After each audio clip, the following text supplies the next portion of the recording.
Kadamba news ಫಸ್ಟ್ಗೆ ಸ್ವಾಗತ. ಮುಖ್ಯಾಂಶಗಳು.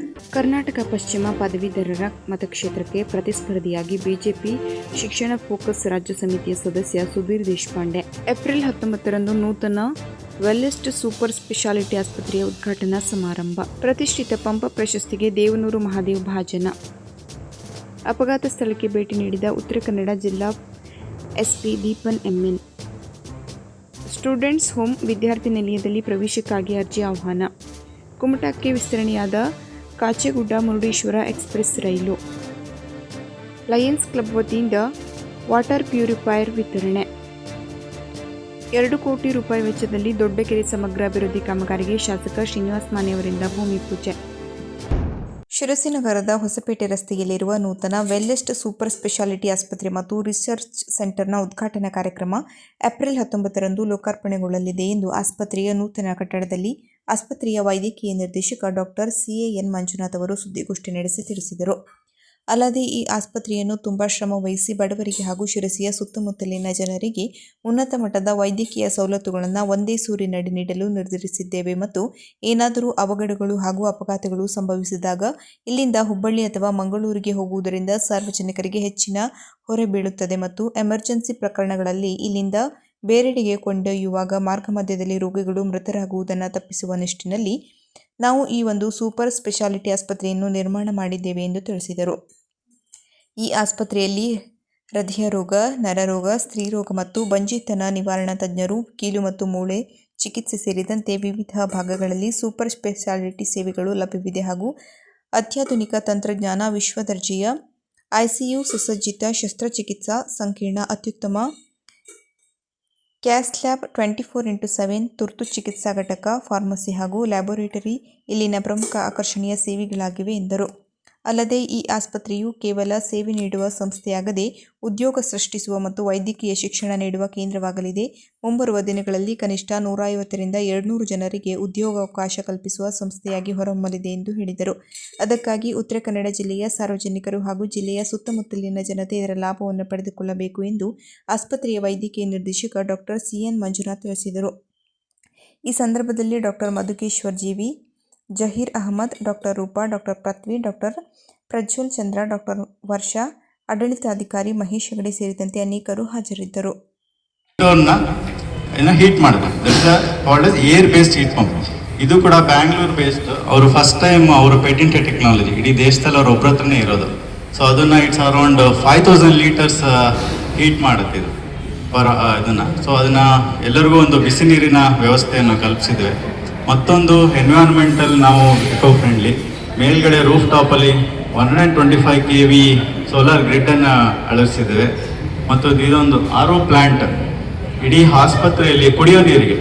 ಸೊ RO ಪ್ಲ್ಯಾಂಟನ್ನು ಬಳಸಿದೆ. ಮತ್ತು ಡಯಾಲಿಸಿಸ್ಗಾಯಿತು, ಮತ್ತು ನಮ್ಮ ಹಾಸ್ಪಿಟ್ಲಲ್ಲಿ ಎಸ್ಪೆಷಲಿ ಎಕ್ವಿಪ್ಮೆಂಟ್ಸ್ ಕ್ಲೀನ್ ಮಾಡೋದಕ್ಕಾಯಿತು. ಇದು ಡಾಕ್ಟರ್ಸ್ ಅದನ್ನು OTಯಲ್ಲಿ ಸ್ಕ್ರಬ್. ಗುಜ್ಜಾಡಿ ಸುವರ್ಣ ಜ್ಯುವೆಲರ್ಸ್ ಶಿರಸಿ ಮಳಿಗೆಯ ಅದ್ಧೂರಿ ಉದ್ಘಾಟನೆ. ನವೀನ ವಿನ್ಯಾಸ, ಪಾರಂಪರಿಕ ಮೌಲ್ಯ, ಎಲ್ಲಾ ಚಿನ್ನಾಭರಣಗಳ ಮಜೂರಿಯಲ್ಲಿ ಪ್ರತಿ ಗ್ರಾಂಗೆ ನೇರ 1000 ರೂಪಾಯಿ ರಿಯಾಯಿತಿ. ಷರತ್ತುಗಳು ಅನ್ವಯ. CP ಬಜಾರ್ ಶಿರಸಿ 9900046611. ಸ್ವರ್ಣ ನಿರಂತರ ಅನುಬಂಧ. ಕರ್ನಾಟಕ ಪಶ್ಚಿಮ ಪದವೀಧರ ಕ್ಷೇತ್ರದ ಚುನಾವಣೆಗೆ ಅಭ್ಯರ್ಥಿಯಾಗಿ ಕಣಕ್ಕೆ ಇಳಿಯುವುದಾಗಿ ನಗರದ ಮಧುವನ ಹೋಟೆಲ್ನ ಆರಾಧನಾ ಸಭಾಂಗಣದಲ್ಲಿ ಅಭ್ಯರ್ಥಿ ಹಾಗೂ ಬಿಜೆಪಿ ಶಿಕ್ಷಣ ಪ್ರಕೋಷ್ಠ ರಾಜ್ಯ ಸಮಿತಿಯ ಸದಸ್ಯ ಸುಧೀಂದ್ರ ದೇಶಪಾಂಡೆ ಏಪ್ರಿಲ್ 16ರಂದು ಗುರುವಾರ ಸುದ್ದಿಗೋಷ್ಠಿ ನಡೆಸಿ ತಿಳಿಸಿದ್ದಾರೆ. ಅಲ್ಲದೆ ಪದೇ ಪದೇ ಅಧಿಕಾರ ಅನುಭವಿಸಿದವರಿಗೆ ಟಿಕೆಟ್ ನೀಡಿದರೆ ಹೊಸಬರು ಎಲ್ಲಿ ಹೋಗಬೇಕು ಎಂದು ಹೇಳಿದರು. SV ಸಂಕನೂರು ಅವರು ಈಗಾಗಲೇ 2 ಬಾರಿ ಆಯ್ಕೆಯಾಗಿ ಅಧಿಕಾರ ಅನುಭವಿಸಿದ್ದಾರೆ. ಈಗಲಾದರೂ ವರಿಷ್ಠರು ಮನಸ್ಸು ಬದಲಾಯಿಸಿ ಹೊಸಬರಿಗೆ ಅವಕಾಶ ಕಲ್ಪಿಸಿಕೊಡಲಿ ಎಂದು ಆಗ್ರಹಿಸಿದರು. ಶಿರಸಿ ನಗರದ ಹೊಸಪೇಟೆ ರಸ್ತೆಯಲ್ಲಿರುವ ನೂತನ ವೆಲ್ನೆಸ್ ಸೂಪರ್ ಸ್ಪೆಷಾಲಿಟಿ ಆಸ್ಪತ್ರೆ ಮತ್ತು ರಿಸರ್ಚ್ ಸೆಂಟರ್ನ ಉದ್ಘಾಟನಾ ಕಾರ್ಯಕ್ರಮ ಏಪ್ರಿಲ್ 19ರಂದು ಲೋಕಾರ್ಪಣೆಗೊಳ್ಳಲಿದೆ ಎಂದು ಆಸ್ಪತ್ರೆಯ ನೂತನ ಕಟ್ಟಡದಲ್ಲಿ ಆಸ್ಪತ್ರೆಯ ವೈದ್ಯಕೀಯ ನಿರ್ದೇಶಕ ಡಾಕ್ಟರ್ CAN ಮಂಜುನಾಥ್ ಅವರು ಸುದ್ದಿಗೋಷ್ಠಿ ನಡೆಸಿ ತಿಳಿಸಿದರು. ಅಲ್ಲದೆ ಈ ಆಸ್ಪತ್ರೆಯನ್ನು ತುಂಬಾ ಶ್ರಮ ವಹಿಸಿ ಬಡವರಿಗೆ ಹಾಗೂ ಶಿರಸಿಯ ಸುತ್ತಮುತ್ತಲಿನ ಜನರಿಗೆ ಉನ್ನತ ಮಟ್ಟದ ವೈದ್ಯಕೀಯ ಸವಲತ್ತುಗಳನ್ನು ಒಂದೇ ಸೂರಿನಡಿ ನೀಡಲು ನಿರ್ಧರಿಸಿದ್ದೇವೆ ಮತ್ತು ಏನಾದರೂ ಅವಘಡಗಳು ಹಾಗೂ ಅಪಘಾತಗಳು ಸಂಭವಿಸಿದಾಗ ಇಲ್ಲಿಂದ ಹುಬ್ಬಳ್ಳಿ ಅಥವಾ ಮಂಗಳೂರಿಗೆ ಹೋಗುವುದರಿಂದ ಸಾರ್ವಜನಿಕರಿಗೆ ಹೆಚ್ಚಿನ ಹೊರೆ ಬೀಳುತ್ತದೆ ಮತ್ತು ಎಮರ್ಜೆನ್ಸಿ ಪ್ರಕರಣಗಳಲ್ಲಿ ಇಲ್ಲಿಂದ ಬೇರೆಡೆಗೆ ಕೊಂಡೊಯ್ಯುವಾಗ ಮಾರ್ಗ ಮಧ್ಯದಲ್ಲಿ ರೋಗಿಗಳು ಮೃತರಾಗುವುದನ್ನು ತಪ್ಪಿಸುವ ನಿಟ್ಟಿನಲ್ಲಿ ನಾವು ಈ ಒಂದು ಸೂಪರ್ ಸ್ಪೆಷಾಲಿಟಿ ಆಸ್ಪತ್ರೆಯನ್ನು ನಿರ್ಮಾಣ ಮಾಡಿದ್ದೇವೆ ಎಂದು ತಿಳಿಸಿದರು. ಈ ಆಸ್ಪತ್ರೆಯಲ್ಲಿ ಹೃದಯ ರೋಗ, ನರರೋಗ, ಸ್ತ್ರೀರೋಗ ಮತ್ತು ಬಂಜೆತನ ನಿವಾರಣಾ ತಜ್ಞರು, ಕೀಲು ಮತ್ತು ಮೂಳೆ ಚಿಕಿತ್ಸೆ ಸೇರಿದಂತೆ ವಿವಿಧ ಭಾಗಗಳಲ್ಲಿ ಸೂಪರ್ ಸ್ಪೆಷಾಲಿಟಿ ಸೇವೆಗಳು ಲಭ್ಯವಿದೆ ಹಾಗೂ ಅತ್ಯಾಧುನಿಕ ತಂತ್ರಜ್ಞಾನ, ವಿಶ್ವ ದರ್ಜೆಯ ಐಸಿಯು, ಸುಸಜ್ಜಿತ ಶಸ್ತ್ರಚಿಕಿತ್ಸಾ ಸಂಕೀರ್ಣ, ಅತ್ಯುತ್ತಮ ಕ್ಯಾಸ್ ಲ್ಯಾಬ್, 24x7 ತುರ್ತು ಚಿಕಿತ್ಸಾ ಘಟಕ, ಫಾರ್ಮಸಿ ಹಾಗೂ ಲ್ಯಾಬೊರೇಟರಿ ಇಲ್ಲಿನ ಪ್ರಮುಖ ಆಕರ್ಷಣೀಯ ಸೇವೆಗಳಾಗಿವೆ ಎಂದರು. ಅಲ್ಲದೆ ಈ ಆಸ್ಪತ್ರೆಯು ಕೇವಲ ಸೇವೆ ನೀಡುವ ಸಂಸ್ಥೆಯಾಗದೆ ಉದ್ಯೋಗ ಸೃಷ್ಟಿಸುವ ಮತ್ತು ವೈದ್ಯಕೀಯ ಶಿಕ್ಷಣ ನೀಡುವ ಕೇಂದ್ರವಾಗಲಿದೆ. ಮುಂಬರುವ ದಿನಗಳಲ್ಲಿ ಕನಿಷ್ಠ 150ರಿಂದ 200 ಜನರಿಗೆ ಉದ್ಯೋಗಾವಕಾಶ ಕಲ್ಪಿಸುವ ಸಂಸ್ಥೆಯಾಗಿ ಹೊರಹೊಮ್ಮಲಿದೆ ಎಂದು ಹೇಳಿದರು.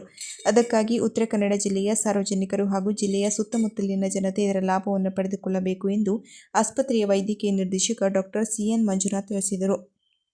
ಈ ಸಂದರ್ಭದಲ್ಲಿ doctor Madhukeshwar GV, Zaheer Ahmed, doctor Roopa, doctor Prithvi, doctor Prajwal Chandra, doctor Varsha, ಆಡಳಿತಾಧಿಕಾರಿ ಮಹೇಶ್ ಹೆಗಡೆ ಸೇರಿದಂತೆ ಅನೇಕರು ಹಾಜರಿದ್ದರು.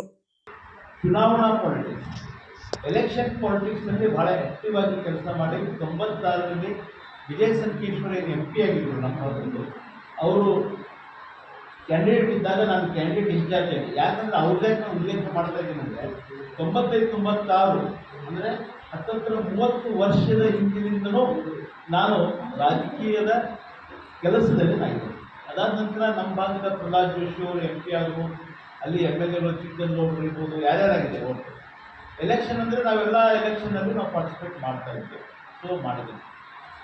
ನನ್ನ ಅನುಭವದ ಮೇಲೆ ಬಸವರಾಜ್ ಹೊರಟ್ಟಿಯವರ ವಿರುದ್ಧ BJPಯಿಂದ ಯಾರ್ಯಾರು ಎಲೆಕ್ಷನ್ ನಿಲ್ತಿದ್ರು ಅವರು ಎಲ್ರಿಗೂ ನಾವು ಕೆಲಸ ಮಾಡ್ತೇವೆ. ಆಯಾ ಜಿಲ್ಲೆಯಲ್ಲಿ ಉದಾಹರಣೆಗೆ ನಾಗರಾಜ್ ಅಂತ ನಿಂತಿದ್ರು, ಅದ್ರ ಹಿಂದೆ ಕುಬೇರಪ್ಪ ಅವರು ನಿಂತಿದ್ರು ಆ ಟೈಮು. ಅದಾದ ನಂತರ 2014 ಸಂಕನೂರು ನಿಂತಿದ್ರು. ಸಂಕನೂರವ್ರ ಸಲುವಾಗಿಯೂ ಸಹ ನಾವು ಎಲೆಕ್ಷನ್ನಲ್ಲಿ ಕೆಲಸ ಮಾಡಿದ್ವಿ.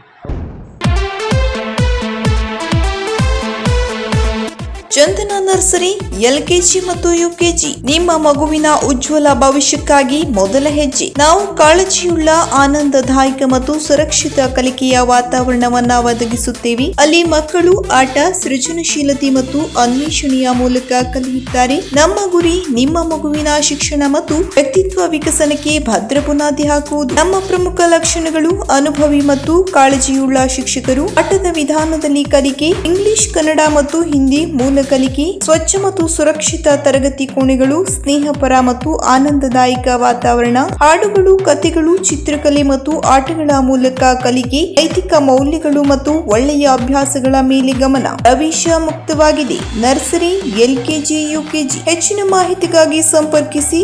ಹಳೆಯ RTO ಕಚೇರಿ ಕಟ್ಟಡ, ಬಶೆಟ್ಟಿಕೆರೆ, ಶಿರಸಿ. ದೂರವಾಣಿ ಸಂಖ್ಯೆ 9493383848. ಅಡ್ಮಿನ್ ಮಾಧುರಿ ಶಿವರಾಮ್ ಹಾಗೂ HM ಮಮತಾ ಭಟ್. ಪೊಲೀಸ್ ಠಾಣಾ ಗುನ್ನಾ ನಂಬರ್ 77/2026 ಕಲಂ 281, 125 column A, 125 column B, 106 column 1 BNS 2023 ಅಪಘಾತ ಪ್ರಕರಣದ ಘಟನಾ ಸ್ಥಳವಾದ ಯಲ್ಲಾಪುರ ತಾಲೂಕಿನ NH 52 ರಸ್ತೆಯ ಹುಡ್ಲಗದ್ದೆ ಸ್ಥಳಕ್ಕೆ ಭೇಟಿ ನೀಡಿ ಪರಿಶೀಲಿಸಿ ಹಾಜರಿದ್ದ ತನಿಖಾಧಿಕಾರಿಗಳಿಗೆ ಸೂಕ್ತ ಸಲಹೆ ಸೂಚನೆಗಳನ್ನು ನೀಡಲಾಯಿತು. ರಾಜ್ಯ ಸರ್ಕಾರ ಕೊಡಮಾಡುವ ಪ್ರತಿಷ್ಠಿತ ಪಂಪ ಪ್ರಶಸ್ತಿಗೆ ಖ್ಯಾತ ಸಾಹಿತಿ ದೇವನೂರು ಮಹಾದೇವ್ ಆಯ್ಕೆಯಾಗಿದ್ದಾರೆ. ಕನ್ನಡ ಮತ್ತು ಸಂಸ್ಕೃತಿ ಇಲಾಖೆ ಸಚಿವ ಶಿವರಾಜ್ ತಂಗಡಗಿ ಪಂಪ ಪ್ರಶಸ್ತಿ ಸೇರಿದಂತೆ ಹಲವು ಪ್ರಶಸ್ತಿಗಳಿಗೆ ಗಣ್ಯರನ್ನು ಆಯ್ಕೆ ಮಾಡಿ ವಿಜೇತರ ಹೆಸರನ್ನು ಘೋಷಿಸಿದ್ದಾರೆ. ಶಿರಸಿ ತಾಲೂಕಿನ ಬನವಾಸಿಯಲ್ಲಿ ನಡೆಯುವ ಕದಂಬೋತ್ಸವ ಕಾರ್ಯಕ್ರಮದಲ್ಲಿ ರಾಜ್ಯದ ಮುಖ್ಯಮಂತ್ರಿಗಳು ಪಂಪ ಪ್ರಶಸ್ತಿಯನ್ನು ವಿತರಣೆ ಮಾಡುತ್ತಿದ್ದರು. ನವೆಂಬರ್-ಡಿಸೆಂಬರ್ನಲ್ಲಿ ನಡೆಯಬೇಕಿದ್ದ ಕದಂಬೋತ್ಸವ ಕಾರ್ಯಕ್ರಮವು ಏಪ್ರಿಲ್ ಅಂತ್ಯವಾಗುತ್ತಿದ್ದರೂ ನಡೆದಿಲ್ಲ. ಈ ವರ್ಷ ಕದಂಬೋತ್ಸವ ನಡೆಯುವ ಯಾವ ಲಕ್ಷಣವೂ ಕಾಣುತ್ತಿಲ್ಲ. ಹಾಗಾಗಿ ಬೆಂಗಳೂರಿನಲ್ಲಿ ಪಂಪ ಪ್ರಶಸ್ತಿ ವಿತರಣೆ ನಡೆಯುವ ಸಾಧ್ಯತೆಗಳು ಹೆಚ್ಚಿವೆ ಎನ್ನಲಾಗುತ್ತಿದೆ. ಶಿರಸಿ ನಗರದ ರಾಯರಪೇಟೆಯಲ್ಲಿರುವ ಶ್ರೀರಾಮಕೃಷ್ಣ ಸ್ಟೂಡೆಂಟ್ಸ್ ಹೋಮ್ನಲ್ಲಿ ಪ್ರೌಢಶಾಲೆ ಮತ್ತು ಕಾಲೇಜು ವಿದ್ಯಾರ್ಥಿಗಳಿಗಾಗಿ ವಿದ್ಯಾರ್ಥಿ ನಿಲಯ ಪ್ರವೇಶಕ್ಕಾಗಿ ಅರ್ಜಿ ಆಹ್ವಾನಿಸಲಾಗಿದೆ. ವಿದ್ಯಾರ್ಥಿಗಳಿಗೆ ಅತ್ಯಾಧುನಿಕ ಸೌಲಭ್ಯಗಳನ್ನು ಒದಗಿಸುವ ಹಾಗೂ ಅವರ ಅನುಕೂಲಕ್ಕಾಗಿ ವರ್ಷದ ಎಲ್ಲ ದಿನಗಳಲ್ಲಿಯೂ ತೆರೆದಿರುವ ನಗರದ ಏಕೈಕ ವಿದ್ಯಾರ್ಥಿ ನಿಲಯ ಇದಾಗಿದ್ದು, ಗಂಡು ಮತ್ತು ಹೆಣ್ಣು ಮಕ್ಕಳಿಗೆ ಪ್ರತ್ಯೇಕ ವ್ಯವಸ್ಥೆ ಇದೆ. ಆರ್ಥಿಕವಾಗಿ ಹಿಂದುಳಿದ ಪ್ರತಿಭಾವಂತ ವಿದ್ಯಾರ್ಥಿಗಳಿಗೆ ಉಚಿತ ವಸತಿ ಮತ್ತು ಊಟದ ವ್ಯವಸ್ಥೆ ಇದ್ದರೆ, ಉಳಿದವರಿಗೆ ರಿಯಾಯಿತಿ ದರದಲ್ಲಿ ಈ ಸೌಲಭ್ಯ ನೀಡಲಾಗುವುದು. ಪ್ರವೇಶ ಪರೀಕ್ಷೆ 2026 ಮೇ 3ಕ್ಕೆ ದಿನಾಂಕ ಬೆಳಗ್ಗೆ 10 ಗಂಟೆಗೆ ನಡೆಯಲಿದ್ದು, ಹೆಚ್ಚಿನ ಮಾಹಿತಿಗಾಗಿ ಕಾರ್ಯಾಲಯವನ್ನು ಅಥವಾ ಮೊಬೈಲ್ ನಂಬರ್ 9483963429 ಅಥವಾ 9902543129ಗೆ ಸಂಪರ್ಕಿಸಬಹುದಾಗಿದೆ ಎಂದು ತಿಳಿಸಿದೆ. ಉತ್ತರ ಕನ್ನಡ ಲೋಕಸಭಾ ಕ್ಷೇತ್ರದ ಸಾರ್ವಜನಿಕರ ಹಾಗೂ ಪ್ರಯಾಣಿಕರ ಬಹುದಿನದ ಬೇಡಿಕೆಯನ್ನು ಪುರಸ್ಕರಿಸಿರುವ ಸಂಸದರಾದ ವಿಶ್ವೇಶ್ವರ ಹೆಗಡೆ ಕಾಗೇರಿಯವರು ಈ ಭಾಗದ ಸಾರಿಗೆ ವ್ಯವಸ್ಥೆಯಲ್ಲಿ ಮಹತ್ತರ ಬದಲಾವಣೆ ತರುವಲ್ಲಿ ಯಶಸ್ವಿಯಾಗಿದ್ದಾರೆ. ಕಾಚೆಗುಡ-ಮುರುಡೇಶ್ವರ ಎಕ್ಸ್ಪ್ರೆಸ್ ರೈಲನ್ನು ಈಗ ಅಧಿಕೃತವಾಗಿ ಕುಮಟಾ ನಿಲ್ದಾಣದವರೆಗೆ ವಿಸ್ತರಿಸುವಲ್ಲಿ ಸಂಸದರ ನಿರಂತರ ಪರಿಶ್ರಮ ಮತ್ತು ವಿಶೇಷ ಪ್ರಯತ್ನ ಅಡಗಿದೆ. ಸಂಸದರು ನವದೆಹಲಿಯಲ್ಲಿ ಕೇಂದ್ರ ರೈಲ್ವೆ ಸಚಿವರಾದ ಅಶ್ವಿನಿ ವೈಷ್ಣವ್ ಹಾಗೂ ಕೇಂದ್ರ ರೈಲ್ವೆ ರಾಜ್ಯ ಸಚಿವರಾದ ವಿ. ಸೋಮಣ್ಣ ಅವರನ್ನು ಖುದ್ದಾಗಿ ಭೇಟಿ ಮಾಡಿ ಈ ಭಾಗದ ಜನರ ಅವಶ್ಯಕತೆಗಳ ಕುರಿತು ಸುದೀರ್ಘ ಚರ್ಚೆ ನಡೆಸಿ ಹೈದರಾಬಾದ್ ಭಾಗಕ್ಕೆ ನೇರ ಸಂಪರ್ಕದ ಅನಿವಾರ್ಯತೆಯನ್ನು ಮನವರಿಕೆ ಮಾಡಿಕೊಟ್ಟಿದ್ದರು. ಅವರ ಈ ಕಾಳಜಿಯುಕ್ತ ಮನವಿಗೆ ಕೇಂದ್ರ ರೈಲ್ವೆ ಸಚಿವರಾದವರು ಸಕಾರಾತ್ಮಕವಾಗಿ ಸ್ಪಂದಿಸಿದೆ. ಈ ರೈಲು ಸೇವೆಯ ವಿಸ್ತರಣೆಯಿಂದಾಗಿ ಕುಮಟಾ ಮತ್ತು ಸುತ್ತಮುತ್ತಲಿನ ಕ್ಷೇತ್ರದ ಜನತೆಗೆ, ವ್ಯಾಪಾರಸ್ಥರಿಗೆ ಹಾಗೂ ಪ್ರವಾಸಿಗರಿಗೆ ಹೈದರಾಬಾದ್ ಭಾಗಕ್ಕೆ ನೇರ ಸಂಪರ್ಕ ದೊರೆಯಲಿದ್ದು, ಇದರಿಂದ ಜಿಲ್ಲೆಯ ಆರ್ಥಿಕ ಮತ್ತು ಪ್ರವಾಸೋದ್ಯಮ ಬೆಳವಣಿಗೆಗೆ ಹೆಚ್ಚಿನ ಸಹಕಾರಿಯಾಗಲಿದೆ. ಈ ಯಶಸ್ವಿ ವಿಸ್ತರಣೆಗೆ ಸಹಕರಿಸಿದ ಕೇಂದ್ರ ರೈಲ್ವೆ ಸಚಿವರು ಹಾಗೂ ಕೊಂಕಣ ರೈಲ್ವೆ ಅಧಿಕಾರಿಗಳಿಗೆ ಸಂಸದರು ಅಭಿನಂದನೆಗಳನ್ನು ಸಲ್ಲಿಸಿದ್ದು, ಸಾರ್ವಜನಿಕರು ಶೀಘ್ರದಲ್ಲೇ ಕಾರ್ಯಾರಂಭ ಮಾಡಲಿರುವ ಈ ಸೇವೆಯ ಸದುಪಯೋಗ ಪಡೆದುಕೊಳ್ಳಬೇಕೆಂದು ಕೋರಿದ್ದಾರೆ. ವಿಸ್ತರಣೆಗೊಂಡ ರೈಲು ಸಂಖ್ಯೆ 12789 ಕಾಚೆಗುಡದಿಂದ ಬೆಳಗ್ಗೆ 6:05ಕ್ಕೆ ಹೊರಡುವ ಮಧ್ಯಾಹ್ನ 1:48ಕ್ಕೆ ಮುರುಡೇಶ್ವರ ತಲುಪಲಿದೆ ಮತ್ತು ಮಧ್ಯಾಹ್ನ 2:30ಕ್ಕೆ ಕುಮಟಾ ನಿಲ್ದಾಣಕ್ಕೆ ಆಗಮಿಸಲಿದೆ. ರೈಲು ಸಂಖ್ಯೆ 12790 ಕುಮಟಾ ನಿಲ್ದಾಣದಿಂದ ಮಧ್ಯಾಹ್ನ 3:10ಕ್ಕೆ ಹೊರಟು 3:50ಕ್ಕೆ ಮುರುಡೇಶ್ವರ ತಲುಪಿ ಮರುದಿನ ರಾತ್ರಿ 1:40ಕ್ಕೆ ಕಾಚೆಗುಡ ತಲುಪಲಿದೆ. ಸಂಸದರ ಈ ಪ್ರಸ್ತಾವನೆಯನ್ನು ಪುರಸ್ಕರಿಸಿರುವ ಕೇಂದ್ರ ರೈಲ್ವೆ ಮಂಡಳಿಯು ಈಗ ವಿಸ್ತರಣೆಯ ಅಧಿಕೃತ ಆದೇಶ ನೀಡಿದೆ ಎಂದು ಸಂಸದರ ಕಾರ್ಯಾಲಯದಲ್ಲಿ ಈ ಮೂಲಕ ತಿಳಿಸಿದ್ದಾರೆ. ಕಾಲ ಬದಲಾಗಿದ್ದು ಮಳೆ ಸಮಯೋಚಿತವಾಗಿ ಬೀಳುತ್ತಿಲ್ಲ. ಹಾಗಾಗಿ ಜಲಮೂಲಗಳನ್ನು ಸಂರಕ್ಷಿಸಿ ಅಂತರ್ಜಲ ಅಭಿವೃದ್ಧಿಪಡಿಸುವ ಅಗತ್ಯ ಹೆಚ್ಚಿದೆ.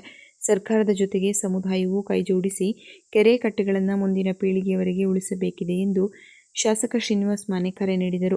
ತಾಲೂಕಿನ ಕ್ಯಾಸನೂರು ಗ್ರಾಮದಲ್ಲಿ 2 ಕೋಟಿ ರೂಪಾಯಿ ವೆಚ್ಚದಲ್ಲಿ ದೊಡ್ಡ ಕೆರೆ ಸಮಗ್ರ ಅಭಿವೃದ್ಧಿ ಕಾಮಗಾರಿಗೆ ಭೂಮಿ ಪೂಜೆ ನೆರವೇರಿಸಿದ ಅವರು, ಕೆರೆಗಳ ಅಭಿವೃದ್ಧಿ ಕೇವಲ ನೀರಿನ ಸಂಗ್ರಹಣೆಗೆ ಮಾತ್ರ ಸೀಮಿತವಲ್ಲ, ಇದು ರೈತರ ಬದುಕಿಗೆ ಬಲ ನೀಡುವುದರ ಜೊತೆಗೆ ಭೂಗರ್ಭದ ಜಲಮಟ್ಟವನ್ನು ಹೆಚ್ಚಿಸಲು ಪ್ರಮುಖ ಪಾತ್ರ ವಹಿಸಲಿದೆ. ಈ ಭಾಗದಲ್ಲಿ ನೀರಿನ ಸಮಸ್ಯೆ ಶಾಶ್ವತ ಪರಿಹಾರ ಒದಗಿಸುವಲ್ಲಿ ದೊಡ್ಡ ಕೆರೆಯ ಸಮಗ್ರ ಅಭಿವೃದ್ಧಿ ಮಹತ್ವದ ಹೆಜ್ಜೆಯಾಗಿದೆ ಎಂದರು. ತಾಲೂಕು ಪಂಚಾಯತ್ ಮಾಜಿ ಅಧ್ಯಕ್ಷ ಸಿದ್ದನಗೌಡ ಪಾಟೀಲ್ ಮಾತನಾಡಿ, 90 ಎಕರೆಗೂ ಹೆಚ್ಚು ಪ್ರದೇಶ ಹೊಂದಿರುವ ದೊಡ್ಡ ಕೆರೆಯನ್ನು ಸಮಗ್ರವಾಗಿ ಅಭಿವೃದ್ಧಿಪಡಿಸಬೇಕು ಎನ್ನುವ ಬೇಡಿಕೆ 16 ವರ್ಷಗಳಿಂದ ಗ್ರಾಮಸ್ಥರಿಂದ ಕೇಳಿಬರುತ್ತಿತ್ತು. ಕೆರೆಯ ಸಮಗ್ರ ಅಭಿವೃದ್ಧಿಯ ಜೊತೆಗೆ ಕಾಲುವೆ, ತೂಗು ದುರಸ್ತಿ ಮಾಡಲಾಗುತ್ತಿದೆ. ಕೆರೆಯ ಪಕ್ಕದಲ್ಲಿನ 100 ಎಕರೆ ಕೃಷಿ ಜಮೀನುಗಳಿಗೆ ತೆರಳಲು ರಸ್ತೆ ಇರದೆ ರೈತ ಸಮೂಹ ತೊಂದರೆ ಅನುಭವಿಸುತ್ತಿತ್ತು. ಇದೀಗ ರಸ್ತೆ ನಿರ್ಮಾಣವಾಗಲಿದ್ದು ರೈತರಿಗೆ ಅನುಕೂಲವಾಗಲಿದೆ. 2 ಕೋಟಿ ರೂಪಾಯಿ ಅನುದಾನ ಒದಗಿಸಿ ಈ ಭಾಗದ ಗ್ರಾಮಸ್ಥರ ಬಹುವರ್ಷಗಳ ಬೇಡಿಕೆಯನ್ನು ಶಾಸಕ ಶ್ರೀನಿವಾಸ್ ಮಾನೆ ಈಡೇರಿಸಿದ್ದಾರೆ ಎಂದರು. ಕೆಪಿಸಿಸಿ ಸದಸ್ಯರಾದ ಟಾಕನಗೌಡ ಪಾಟೀಲ್, ಖ್ವಾಜಮುದ್ದೀನ್ ಜಾಮದಾರ್, ಬ್ಲಾಕ್ ಕಾಂಗ್ರೆಸ್ ಅಧ್ಯಕ್ಷ ಹನುಮಂತಪ್ಪ ಮರಗಡಿ, ಮುಖಂಡರಾದ ನಾಗಪ್ಪ ಕರೆಪ್ಪನವರ್, ಆದರ್ಶ ಶೆಟ್ಟಿ, ರಾಘವೇಂದ್ರ ಹಾನ್ಗಲ್, ರಾಜಕುಮಾರ್ ಜೋಗಪ್ಪನವರ್ ಸೇರಿದಂತೆ ಇನ್ನೂ ಹಲವರು ಹಾಜರಿದ್ದರು. ಸಾಮಾಜಿಕ ಹಾಗೂ ಶೈಕ್ಷಣಿಕ ಕ್ಷೇತ್ರಗಳಿಗೆ ನಿರಂತರವಾಗಿ ತಮ್ಮ ಸೇವೆಗಳನ್ನು ನೀಡುತ್ತಾ ಬಂದಿರುವ ನಗರದ ಪ್ರತಿಷ್ಠಿತ ಸಂಸ್ಥೆಯಾದ ಲಯನ್ಸ್ ಕ್ಲಬ್ ವತಿಯಿಂದ ನಗರದ ಪ್ರೋಗ್ರೆಸಿವ್ ಶಿಕ್ಷಣ ಸಂಸ್ಥೆಗೆ ವಿದ್ಯಾರ್ಥಿಗಳಿಗೆ ಅಗತ್ಯವಾಗಿರುವ ಶುದ್ಧ ಕುಡಿಯುವ ನೀರಿನ ವಾಟರ್ ಪ್ಯೂರಿಫೈಯರ್ ಅನ್ನು ಕೊಡುಗೆಯಾಗಿ ನೀಡಲಾಗಿದೆ. ಈ ಸಂದರ್ಭದಲ್ಲಿ ಲಯನ್ಸ್ ಕ್ಲಬ್ ಸದಸ್ಯ ಆರ್. ಕೆ. ಹೆಗಡೆ, ಸಂಸ್ಥೆಯ ಅಧ್ಯಕ್ಷರಾದ ರಮೇಶ್ ದ್ವಾಶಿ, ಗೌರವ ಕಾರ್ಯದರ್ಶಿ ಪರಮಾನಂದ ಹೆಗಡೆ ಹಾಗೂ ಆಡಳಿತ ಮಂಡಳಿಯವರು ಹಾಜರಿದ್ದರು.